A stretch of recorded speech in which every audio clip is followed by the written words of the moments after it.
nous sommes les premiers à annoncer que le salut n'est pas une question d'œuvre, c'est une question de grâce, c'est une question de foi, d'avoir cru que Christ est mort, ressuscité, qu'il est mort pour porter nos péchés et que nous sommes au bénéfice de ce sacrifice. Mais Jacques dira, si tu as la foi, mais que tu ne fais pas des œuvres qui correspondent à la foi que tu as, ta foi, elle est morte. Qu'est-ce que ça veut dire? Ça veut dire que sa foi ne sert à rien.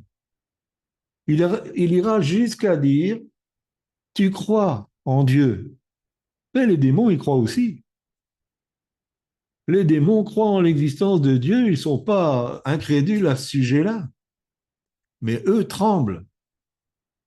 Eux savent qu'un jour, la justice de Dieu va se manifester. Alors on a souvent opposé l'apôtre Paul à, à l'apôtre Jacques en disant, oui, mais là, il y a une incohérence. Paul parle du salut par la grâce, puis Jacques parle finalement du salut par les œuvres.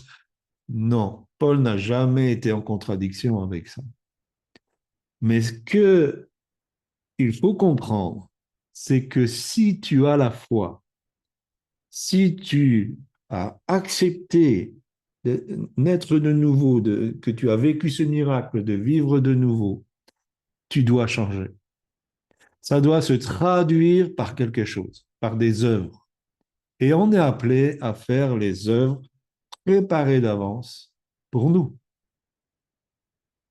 Et il y a des œuvres préparées d'avance pour nous qui sont spécifiques à qui nous sommes. Elles correspondent exactement au dépôt que Dieu a mis dans notre cœur.